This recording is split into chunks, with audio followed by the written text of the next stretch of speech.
Hello guys, welcome to I Got Something to Say, Tales of an Awkward Woman. Today on the couch, I got Andrea. Guys, she came in today to share her experience with us. Andrea, you want to tell the people about yourself? Hi! As she said, my name is Andrea, or my friends call me Andrea.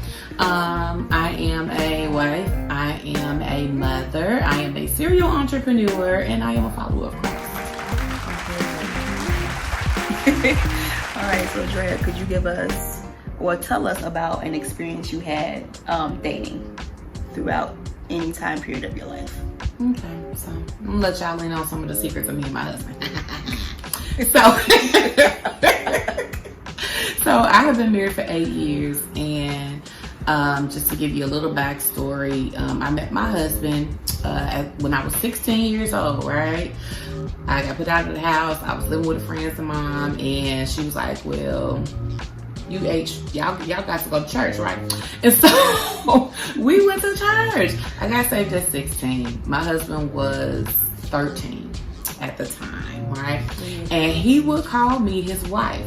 So all this time, and I'd be like, oh, little baby Paul, he would call me his wife. So he ended up leaving the church, so let's forward maybe a few years after. He kept following me on social media, and then one day I was just like, oh, well, you could just come on over, we can hang out. At this point, I'm thinking like, this is little baby Paul, right? This is like my little cousin, little church bro, right, little baby? Baby. So I'm telling it all, y'all. Listen, he's gonna be so embarrassed. So one night I went to a girlfriend's birthday event, and I was like, well, when I get home from church, I'll cook you something. Now, mind you, I have been abstinent for probably maybe 3 to 4 years prior to this. So I said, well, just come on over, Paul, we'll have So I fried some fish, we kicking it, we watching movies. He was like, oh, let's go to your room and watch the movie. And in my mind, I'm a grown woman, right? I don't know how I wasn't putting the pieces together. Okay? Thinking this little baby Paul. Little baby Paul, I'm chilling. He want to be more comfortable. So we go to the room and we watch the movie. Long story short, that sent us in the cycle of fornication probably every single day. I kid you not, for like 3 months. Oh wow. Lots of times a day, right? I'm gonna give it all.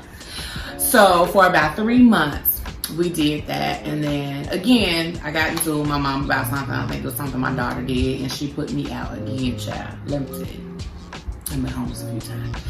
And so I ended up moving in with Paul. Okay. And so we were together, and it was just a really, really bad situation. So I think the lesson in that is to never let your circumstances allow you to force a situation. Because now all of a sudden, since we're living together, we may as well be engaged. Wasn't no proposal, wasn't no nothing, but we're engaged. So, right. So we're living together. And it was just a bad deal. We're having sex, and then, in those moments, at that point, when I get to a point where I feel like God is watching me while I'm laying there with somebody, I get physically sick. So it started to get to the point where I would get physically sick.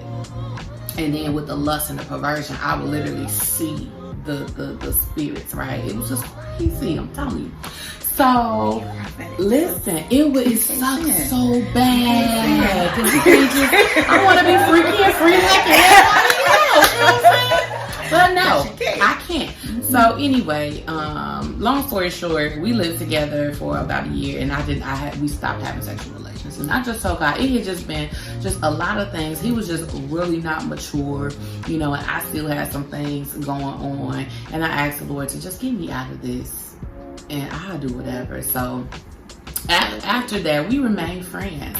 I went, dated, and fell in love with another man. Almost married this man, and my husband was right there, like giving me relationship advice. Like he would not go away. So when I tell you persistent, when he believed that God said that I was his wife, he was there. No, not at the age of 10, but just later, after the fact. So we're in our 20s at this point. He's 23, I'm 20. I was 26 when we were together. Then we broke up and got back together. He was about 28. I was 31. We got married. I was 30, 31. Something like that. Don't make me lie. My timeline's are bad. She making me laugh. No. You're making me lie. I can't ask. But right, I can't, you know. But after that, you know, me and the guy broke up because that's another story. My pastor at the time sent the guy a message and was like, if you ain't gonna marry her, you need to leave her alone. Da, da, da. And he said, I did not know. And he was like, deuces, because he felt like I had her to do that, right? So that's a whole nother story, child. We have to come back to that. But one day, my husband and I were driving. He was not my husband then. We weren't even dating. And he looked at me and he was like, you know what? The Lord said it's time for you to get married. And whether it's going to be me or somebody else, it's time. So you better get over yourself and accept it, because this is what's about to happen. Hella Paul. He told me. You hear me? And I was like, who do you think you're talking to? You know? Needless to say, after that, we started, you know, getting back together. And then he fasted. Our church put us on the fast. Our pastor made us fast 39 days away from each other. No communication or anything. Oh. And it was actually a good thing. Even though I felt like a lot of that was kind of controlling, it was a really good thing. And so when we got back together, we was just really strong. I had a debut concert. It was supposed to be EP release, but didn't go as planned. But I had a concert. He proposed to me April 2013, and we got married in August of 2013. It just, even now, you know, when we got married, we didn't get marriage counseling or anything. So one thing that I would say is, man, sit down with somebody before you, because there is so much healing. Even 8 years later, we are still digging through the surface of things that could have been handled prior to, you know. So that's one thing about the whole experience, is that, you know, sit with yourself. I did watch I watched most of her videos that she does, because I think it's amazing what she's doing. And so there are always just really, really good nuggets and about healing and knowing who you are. And I think a lot of times we don't get along with our boyfriend, girlfriend, fiance, spouse, because sometimes we're not okay and we're not comfortable within ourselves and our identity. And so as you're growing into that, I think that it's important to understand that we all change as well, right? You ain't gonna know yourself 5 years from now. Sure, right. You're gonna have to sit down and be like, who have I become? You know what I'm saying? Yeah, and so quite a bit, right? And some of us more often. A lot of times people with prophetic nature, we change faster because something is always changing. And so think about you having to rediscover yourself, and then in turn you have to reintroduce yourself to your spouse or your significant other. And then as they're changing, they have to do the same thing. And then now you have to figure out, how do we mush this together and still grow together? So it's a lot, but I'm gonna say get therapy and seek Jesus. Yes, therapy is important, especially in our community, because we were taught we didn't need it. You just need Jesus.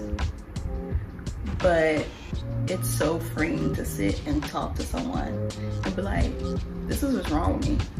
And they're able to help you put all that mess and pull it out of you and organize it. So you be like, okay, this is why I act this way. But we don't do that. And like you said, therapy is key, especially for relationships, especially if you had traumatic experiences. That is key, because you carry that stuff into your relationships. You're punishing him or her for what mama and daddy did.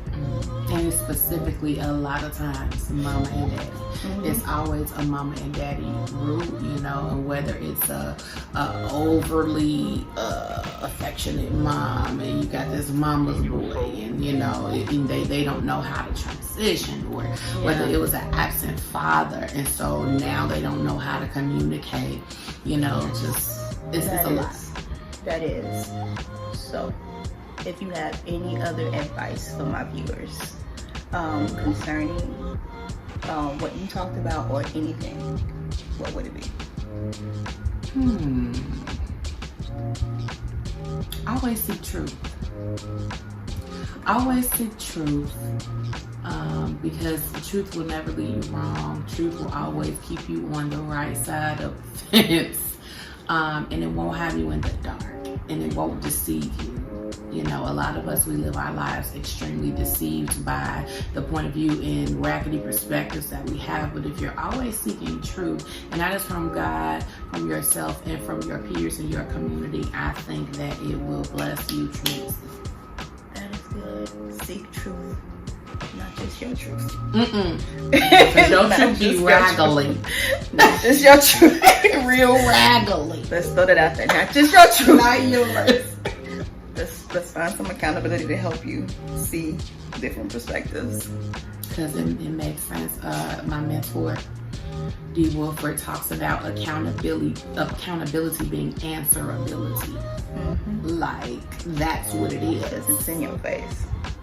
Bam. And I think it's hard for adults because we're like, well, I'm grown. I know. No, you don't. You don't. You really, we don't know. And it's okay for someone to be in your face and say, I love you enough to tell you the truth. And you have to be able to be open to receive it. So guys, unfortunately, this is all the time that we have. We might have to bring her back. Oh my God. Yes. But I do have a treat following the video after this video. Oh, treat. We like treats. Yeah. It's a good surprise. Yeah, because y'all gonna be like, y'all gonna see her counterpart. Oh, brace yourself. I'm letting y'all know early. I usually wait until the day of, but I'm letting y'all know he is on the way. But Andrea, thank you so much for coming on. Yes, and guys, take heed to what she said. Apply it. And as always, I love you. Like, subscribe to the channel. Leave us a comment. Let us know how you feel. Press that button. Please, especially that little bell button so you could get notifications. And we will see you next week. Bye.